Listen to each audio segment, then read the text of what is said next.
It has to be said at the onset that human beings are fundamentally social animals.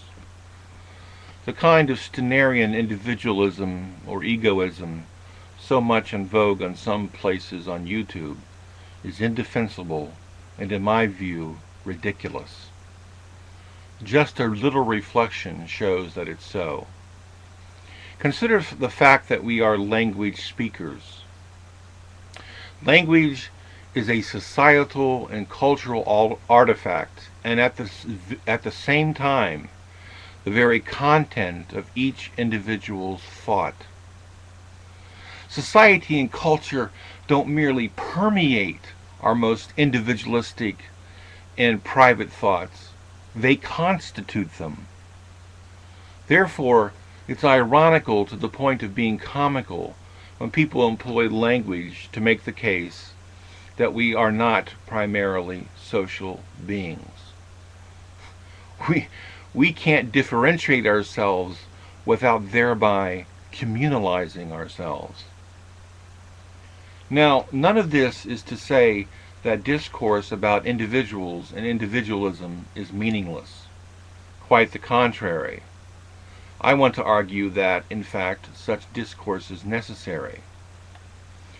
Consider human beings from their temporal and spatial perspective. Each human being occupies a unique point in space and time. That unique point in space and time represents a vantage point, a perspective that cannot be cohabited by anyone else.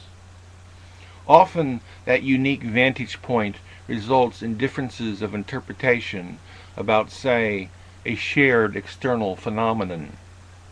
Sometimes those differences are just matters of degree, but it's a different perspective. So we are, indeed, individuals in that sense. Also, many societies have found it important to recognize the individual as a right-bearing being. I think they're correct to do so, because those rights are integral to the ability of human beings to both survive and thrive. If you believe that certain rights are natural to human beings, then it follows that they are natural to individuals. Consider freedom of speech. While, as I have said, the speech act itself is communal, the right to engage in it is individual. The upshot of these brief reflections is that we are both social and individual beings. Both. That human beings are both social beings and individuals creates a kind of tension that is inevitable. The inevitability of that tension can be seen in the many debates about these topics.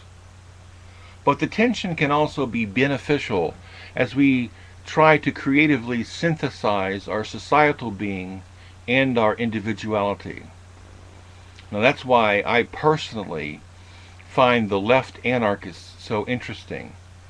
They attempt to honor the social being and the individuality of human beings when they advocate for and envisage societies that instantiate both equality and liberty. So, I don't believe we should fall for the false dilemma about what we are, individuals or societal beings. Instead, we should embrace both. And where they come into tension intellectually, we should live with that tension. Something creative and truly useful just might result. Thanks.